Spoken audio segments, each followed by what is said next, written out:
Afternoon, everyone. Kindly have a seat.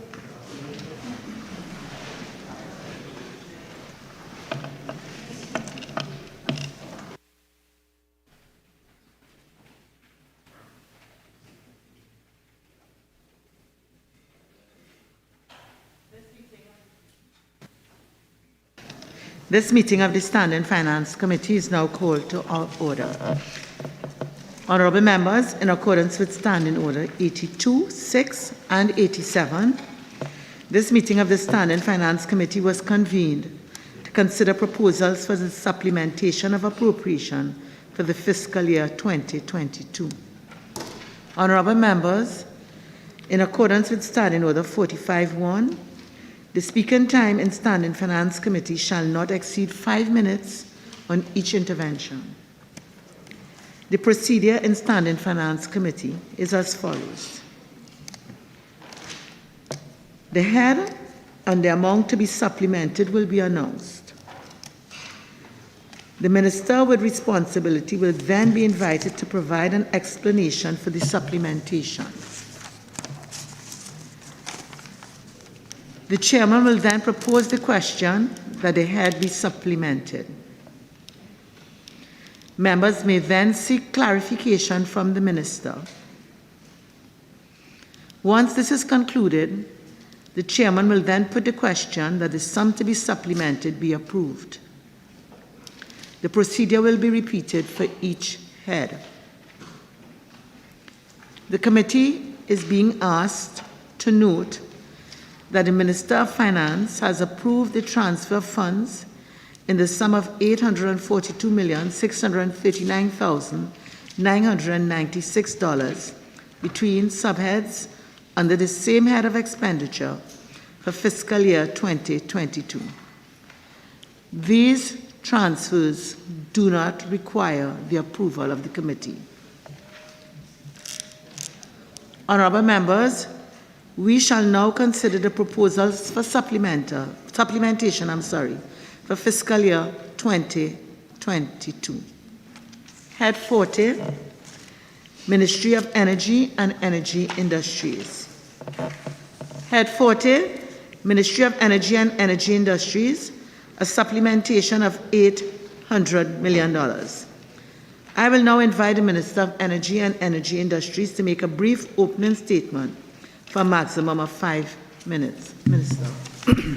Thank you very much, Madam Chair, and welcome to everyone as we start the new year. Madam Chair, the Ministry of Energy and Energy Industries has the mandate of managing the mining resources of Trinidad and Tobago. In particular, the Ministry has been focused on ensuring that the people of Trinidad and Tobago get the best possible returns for the oil and gas hydrocarbon resources. And this is an area we have been particularly focused on in cleaning up what was left behind. Since 2015, we have met with a great measure of success, and the revenues to Trinidad and Tobago, fortunately, due to the negotiations that have taken place and the reworked formulas for the returns to the people of Trinidad and Tobago, have proved to be quite successful, and I hope they continue to do so. We have a number of initiatives in the pipeline, including negotiations about to take place for deepwater bid rounds. We've closed off the most successful onshore, nearshore bid rounds since 2006 within recent times. And Madam Speaker, one of the responsibilities as well is for the Ministry of Energy and Energy Industries to manage the fuel subsidy that has been provided to the people of Trinidad and Tobago for many years, along with consultation with the Ministry of Finance, and that is what this whole movement of the $800 million is about. Thank you. And just before thank you, I'd like to thank the staff, the permanent secretaries, and the staff at the Ministry of Energy and Energy Industries for their hard work and their diligence over the past fiscal year. Thank you, Minister. And just before we proceed, may I remind all members to ensure that their cell phones and other devices are on silent. Honourable members, the question is that the 2022 appropriation for Head 40, Ministry of Energy and Energy Industries, be supplemented by the sum of $800 million. Member for Point of View. Thank you, Madam Chair. and I want to wish you a Happy New Year in 2023. Minister, could you state specifically dates that these subsidy payments were made to NPMC and Unipet? Yes, which particular? The 800 million? Yeah. The 800 million was actually made in in 2 payments, and the first one was on the 29th of July 2022, and the second on the 22nd of September 2022. Thank you. Yes, Madam Chair. Minister, could you state if these 2 payments, based on the dates you paid, and maybe it's the Minister of Finance, was taken into account in the financial year of 2022, given that the Minister had stated recently that there's a surplus in the financial year 2022? These two payments did come from the financial year 2022. The surplus, of course, The surplus, of course, is at the end of the financial year when accounts are balanced. These 2 payments may not have come from the allocations and came from Treasury deposits, but they certainly were in the financial year 2022. I see the Minister of Finance. Question, the answer is yes. Correct. So when I worked out the surplus of 1.079 billion, these payments were taken into account in calculating the surplus of 1.079 billion. Follow-up question. Minister, could you state that this total subsidy, which is now a revised provision of 1.551 billion, taking into account the 800 million that has been asked for today, that there is a subsidy on LPG. Has this subsidy taken into account payment taking account in the subsidy that is on LPG for this country?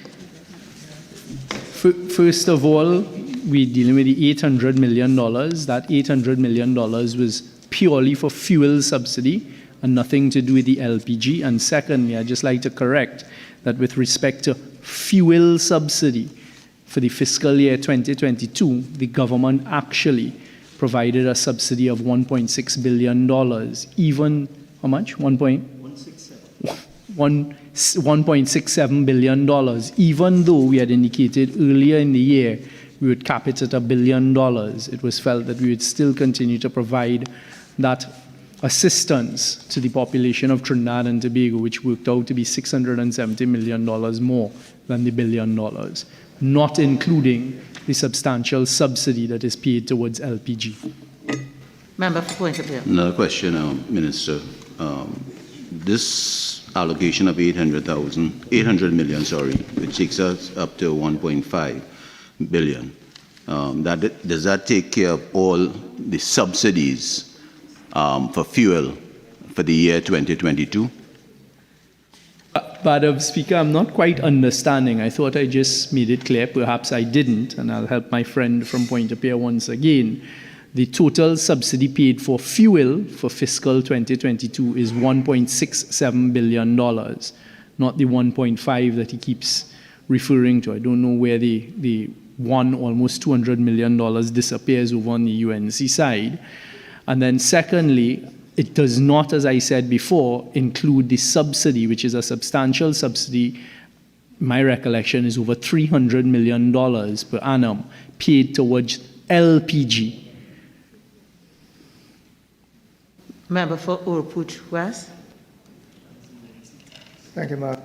Just for clarification, Minister, you indicated that there were 2 payments to the National Petroleum Marketing Company via advances from the Treasury deposits, one on the 29th of July 2022 and one on the 22nd of September 2022.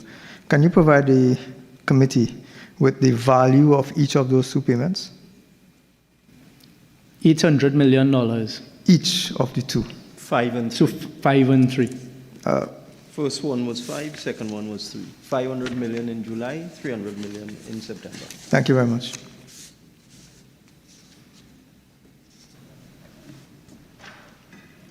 Honorable members, the question is that the 2022 appropriation for Head 40 Ministry of Energy and Energy Industries be supplemented by the sum of $800 million. Those in favor say aye. Aye. Those against say no.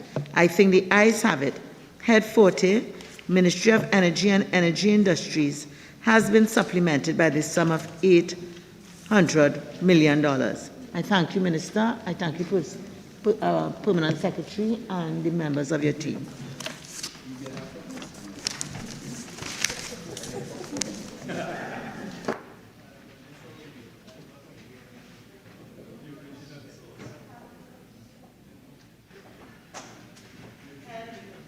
Head 65, Ministry of Foreign and CARICOM Affairs.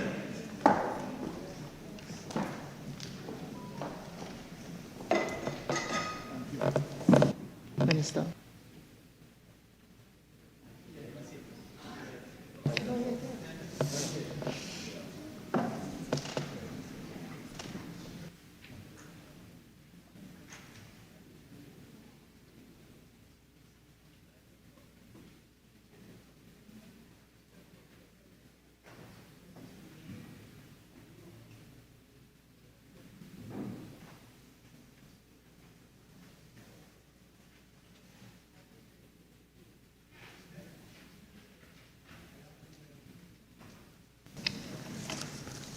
Head 65, Ministry of Foreign and CARICOM Affairs, a supplementation of $15,567,165.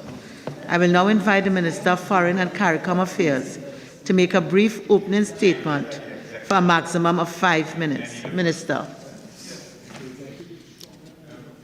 Thank you, Madam Chair. All right, so I would like to hear the Minister. I would like to hear myself. I would want to say, though, I'm happy to see the camaraderie in the new year, but let's contain that. Minister.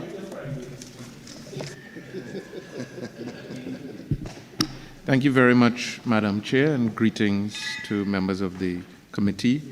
The Ministry of Foreign and CARICOM Affairs has made all efforts to ensure maintenance of its operations and its levels of service provision, both at headquarters and at overseas missions, in what we can all attest has been a very challenging period of operations. For fiscal year 2022, the Ministry of Foreign and CARICOM Affairs received an allocation that was less than that of the previous fiscal year, with no commensurate decrease in the call on the Ministry's resources or in the resources required to function at best levels. Actual total expenditure in fiscal 2021 was $271,531,682, and in the revised estimates for fiscal 2022 was $251,125,450, which amounts to $20.4 million less than what was provided for fiscal 2021.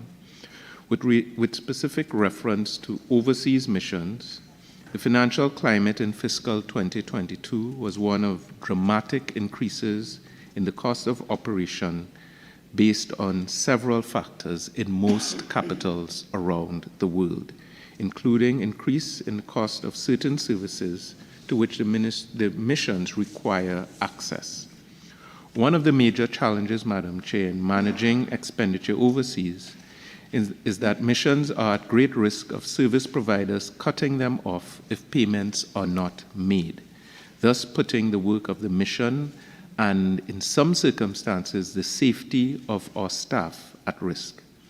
The result was that missions sought to meet their obligations, in some cases creating over-expenditure in the total sum of $15,567,165 TT dollars, which we seek to bring to account through this particular exercise. In closing, the Ministry recognizes the need for changes to be made in the monitoring and management of the sums provided to these missions, and has begun to consider the implementation of additional checks and balances including, very importantly, the reintroduction of capping of expenditure to be inserted into the current system of expenditure and financial reporting. It is anticipated that such an approach would significantly reduce the possibility of any repeat in such over-expenditure at our overseas missions. Thank you very much, Madam Chair. Thank you, Minister. Honourable members, the question is that the 2022 appropriation for Head 65, Ministry of Foreign and CARICOM Affairs, be supplemented by the sum of $15,567,165. Member for Naparima. Could the minister provide a breakdown? Could the minister provide a breakdown of the additional costs required specifically for New York, for Washington, and for the Consul General in Toronto, the repairs for those? So, thank you, Member, through you, Madam Chair. Some information has been provided to the committee. I can go further to indicate, with respect to the High Commission in London, repairs to the Chancery at that location we initially placed under the IDF, the Infrastructure Development Fund. However, it was determined that it was not practical to pursue the required works under the IDF, and therefore funds were identified from within the ministry's particular allocation. That was $3.1 million. With respect to the permanent mission to the United Nations in New York and the Consulate General in New York, maintenance costs there were related to charges for the use of the buildings, repairs, and maintenance. And so, in total, there was an accumulated over-expenditure through those areas of repairs and maintenance of approximately $700,000 across those missions, equivalent of about 4.8 million TT. Member for Naparima. Additionally, I'm reading in the explanation, additionally, significant increases in operational costs, inclusive of parking spaces, elevator and heating services were incurred in respect of Prune and the Consul General in New York. I was under the impression that parking spaces were provided for the diplomatic members of the diplomatic service in and around New York for Prune staff. Is this correct?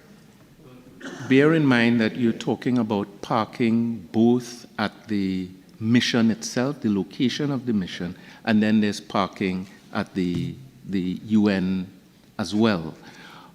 What has happened is that the cost of parking in the city of New York and many other cities has skyrocketed, and therefore in some circumstances there has been a requirement to incur additional expenditure in that regard. Give an idea of the quantum for parking.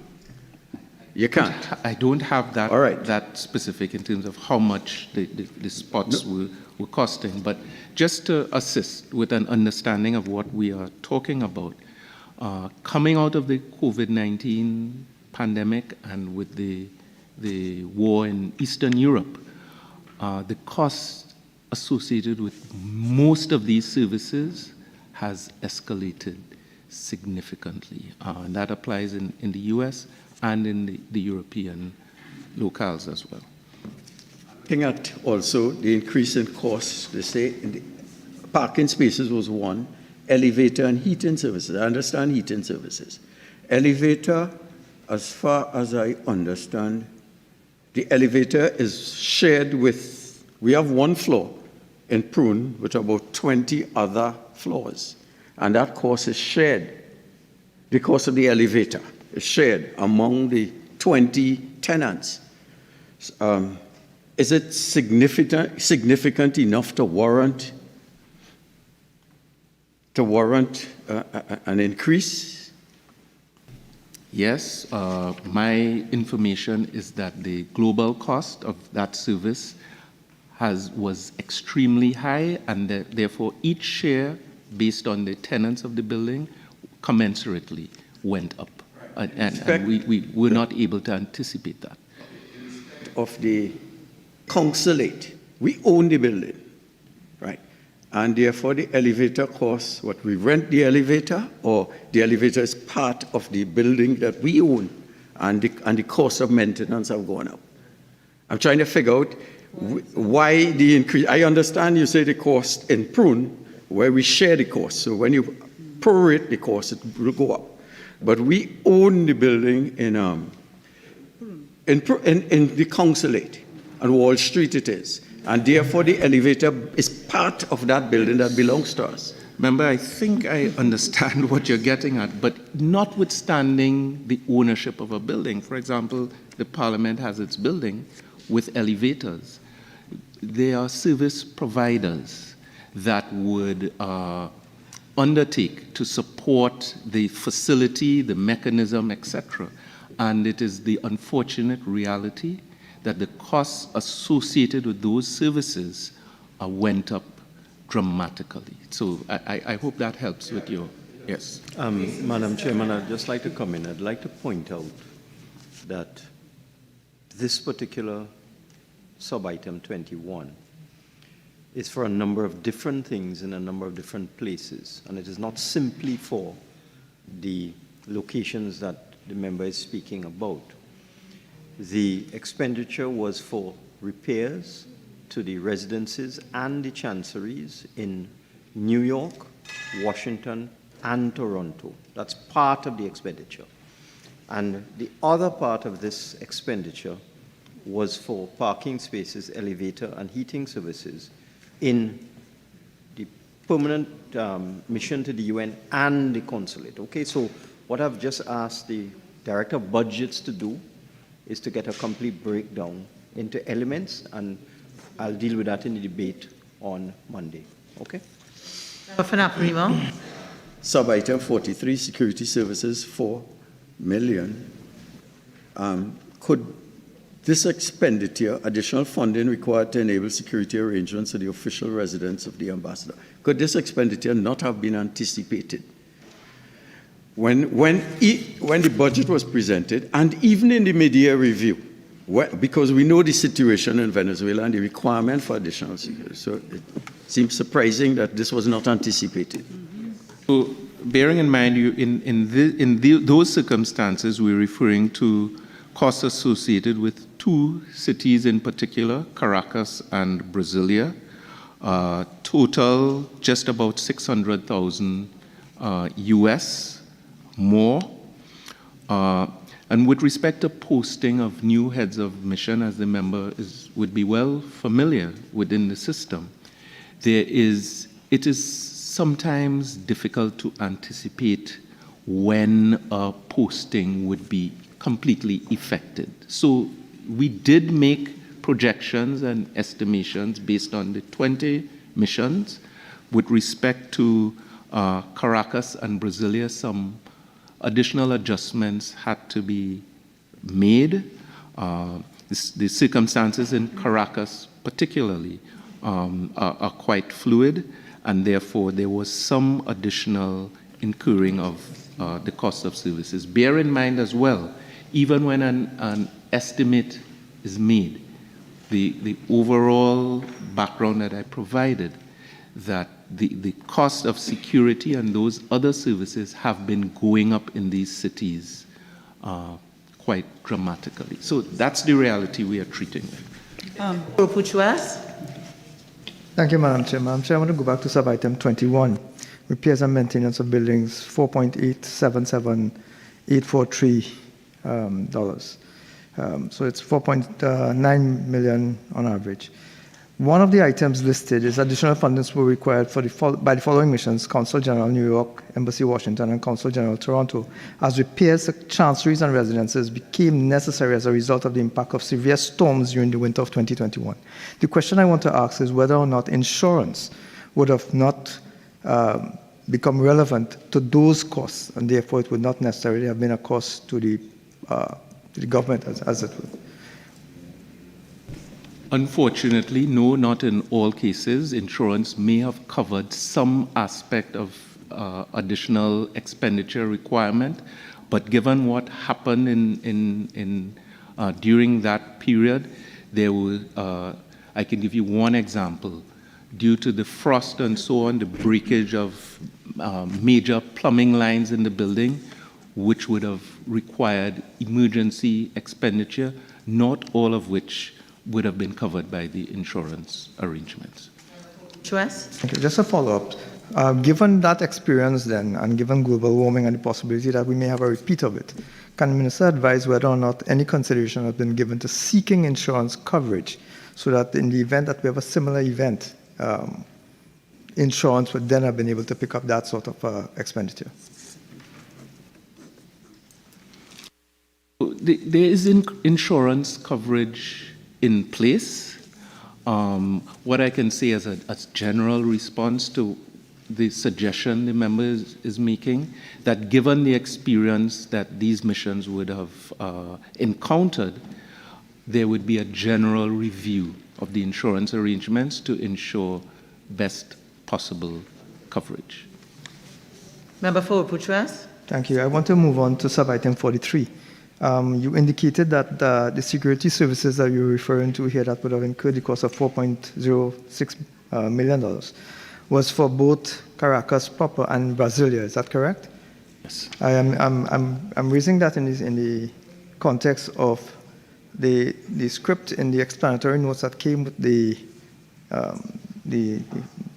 notification was that it was for Caracas, Venezuela, as well as security services in various other jurisdictions, but you're only specifying one other jurisdiction. Give the detail that I have before me, provided by the accounting staff of the ministry. What I said initially as well is that the cost of all of these types of services have been going up in capitals around the world, and that's the reality, the backdrop against which the ministry is pressed to operate within. My question was similar in that as to ask the Minister what jurisdictions you have catered for with the additional security. Asked and answered. Member for Naparima, I believe you had further questions. Just give item 43, security arrangements in Caracas, Venezuela, as well as security services in various other jurisdictions. And I'm just asking for information. Our property in Brasilia has not been affected by recent developments, which would require some adjustments to your security services. I know it's out of this, but I think it's important. I have some familiarity with the Brasilia scenario, and if what I hear in your question is an expression of concern for our staff and our assets in that city, everything is well with them, and that would be my response. Member for Uruputras? Thank you, Madam Chair. Madam Chair, I want to move on to sub-item 50, housing accommodation. I note that additional funding has been provided for housing accommodation for an entity called the Council Public Affairs and Culture at the Embassy in Miami. I was wondering whether the Minister could share whether this is a new request for housing or whether this is to amend an existing allocation specifically for Council Public Affairs and Culture at the Embassy in Miami. So again, the deployment of attaches and consuls is a facility that has been utilized by various administrations of Trinidad and Tobago. And when such an individual is posted on behalf of the country, there would be the new a contract would be developed, and therefore additional expenditure would necessarily be incurred. Again, it is not always possible to anticipate clearly where such postings would be made. It really is due to the exigencies of the service. So in this case, a particular posting was destined for Miami for this particular consul. Member for Old Bridge West. Thank you, Madam Chair. I think there was a little misspeak in Sure, the no question. problem. So just for the record, it's the Consulate General. Right. So just for clarification, Minister, I want to be very clear that this office, Council, Public Affairs and Culture at the Embassy in Miami, was it says here at the Embassy in Miami, so I'm just referring to the expiry. That's a wrong word Thank you. in the print. All right, so that the Office of Council, Public Affairs and Culture at the Consulate was in fact introduced as a new position in fiscal 2022.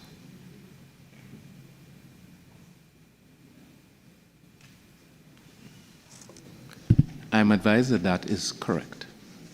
Thank you. Parima. Madam Speaker, I note for the 15,567,000 resulted in part from a reduction of 200,000 for the National Reparations Committee. And I just wanted to find out whether that means that that is being de-emphasized. But from where? This doesn't appear on anywhere on the documents that we're considering. Okay? No, wait, just one minute, please. Member, you would note, and I think we made the point in setting the table, that there are certain things for note. It's for your information. It's not part of the discussion today. I'm certain with your experience, you will know when such disclosures that have been made to you by those documents can be properly discussed. Okay? There's no explanation under this arrangement for the 200,000 that has But been remember, reduced. apparently you haven't heard what I said. I've said that the information that has been disclosed to you, okay, with your experience, I am certain you will use the correct forum and opportunities presented to you to get the kinds of answers that you may wish. Okay?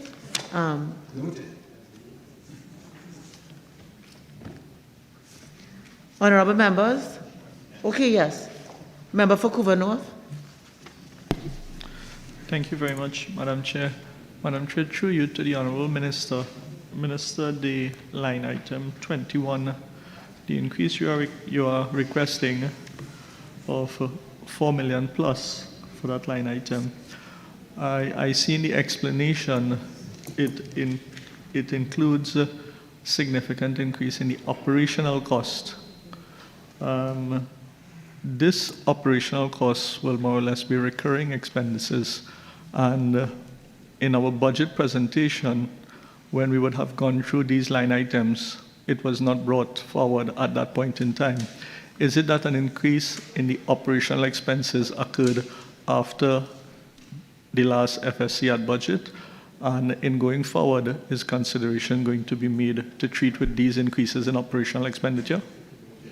Just so that I can understand the question, what we are considering here is fiscal 2022.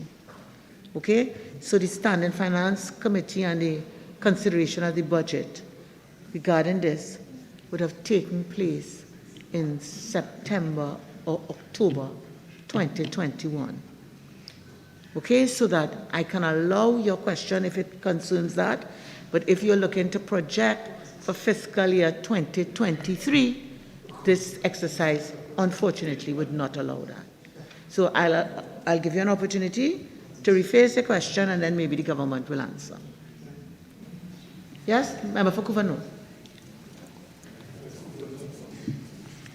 Member for Couva North. Madam Chair, I'm guided by your explanation, and I withdraw the question put forward. Okay, Member for Naparima. No, Madam Chairman, I'd still like to make a general comment Minister of when the time comes up. Yes, sure. Member for Naparima. Thank you. Sub-item 58, medical expenses. Additional funds required due to increased rates for medical coverage for staff of the 5 missions.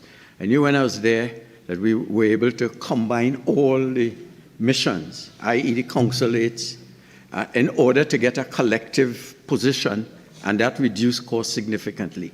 So I'm asking, the question is, are they done generally, or each mission and consulate does their separate thing? Just to be clear, Madam Chair, on the question, because it's based on a premise that at some point, all of the overseas missions will combine into one health plan? In 2013 or thereabouts, we spoke to each other and we presented a collective package to and it was we were able, because of the numbers, to get a reduction. Oh, you're speaking, the member is speaking about the U.S. missions. The U.S. missions. It's important to be clear on that detail. Yes. It's not the 20 overseas missions. No, so never was. What I can advise the member through you, Madam Chair, is that arrangement still obtains, but again, the associated cost, notwithstanding that coalescing, has been rising steadily. The cost of healthcare in the United States of America has gone up, and unfortunately, particularly with the COVID-19 pandemic, members of the public may not be aware of how many of our service members became infected. Some required hospitalization and had some very serious outcomes, all of which have had repercussions on premiums and the cost of this medical coverage. At this point, assure the House that a proper tendering procedure was used to identify a low-cost, high-quality provider for medical services. I can say with full assurance that best possible diligence is placed on such matters. Yeah. By way of general explanation, Madam Chairman, in any fiscal year, each head of expenditure, ministry as the case may be, member for Kubernote, here with us. So in any fiscal year, each head of expenditure has a fixed allocation, 100 million, 50 million, whatever it is. During the year, the permanent secretary in that particular ministry will want to move money around to deal with unforeseen events or where there's a need for more expenditure under a particular sub-item. However, once the ministry has exceeded their total, let's call it global allocation. So let's say the total allocation to foreign affairs was 100 million, just for argument's sake. And they've done everything they could, they wire money, they transfer money, etc. And they still have expenses that must be paid. Then you have to supplement it. It is not something that you would know at the beginning of the year. It is something that arises during the year. And what you do is you use treasury deposits or other sources of, let's call it temporary funding, which you then have to reconcile when the accounts are closed at the end of the year. So a lot of these things would not have been foreseen during the year. Some of them may have been, but a lot of them would not have been. Minister, member, sorry, for Naparino. Statement in response. The minister is telling us that some of these items could not have been anticipated at the budget time. And I'm asking him, overseas missions, the High Commission in London, we knew that it was in need of repairs before the budget, before this budget. Why couldn't that have been anticipated, brought into the budget, so we have absolute full transparency? Minister of Finance. If you look at what we're talking about, as I said, some of the items could have been anticipated, some not. For example, the items associated with the damage done by the storms. There's no way you could anticipate that. A sudden increase in medical insurance costs, you can't anticipate that. Again, there may be a security threat that just appears and there's a requirement for more expenditure. Expenditure on buildings is influenced by a number of different things. Remember, these are missions abroad. They have to make arrangements for construction work. They may not be able to do it during a fiscal year. They may not be able to get the necessary approvals. They may not be able to complete the procurement during the required time. And it goes over into another fiscal year, by which time the budget exercise may be completed. So there are all sorts of variables that come into play. Yes, of course, there will be some that could have been anticipated, but it also has to fit within the overall budget envelope. Hold on, let me finish. The budget envelope. And ministries and departments are asked to work as best as they can within their allocation, and most do. But sometimes you reach a point like this where it's inescapable and you have to supplement the item. Okay? Member, so I've allowed some latitude for the general discussion for context, but I'm not going to let us go down that rabbit hole. Member for Point of Peer. It's okay, Madam Chair, it's all right. You've got it? Okay.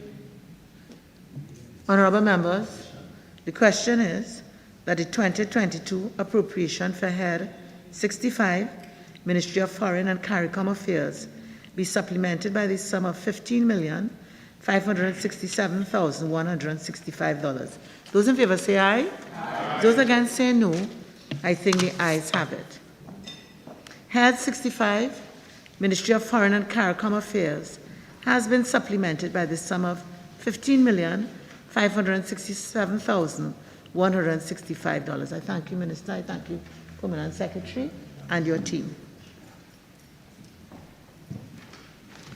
Honorable members,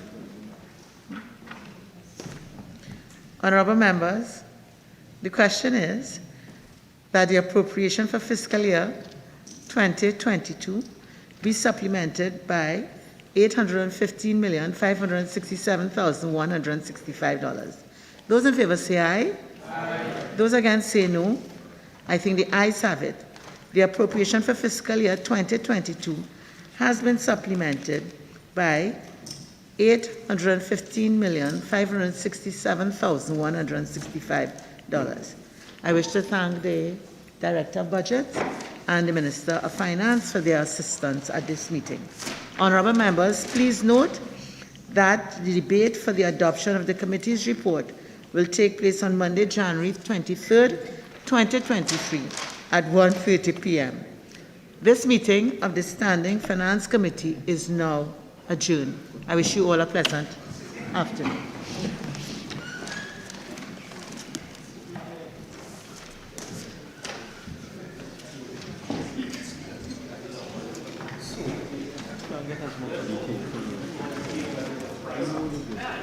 What happened is we tried to summarize tonight.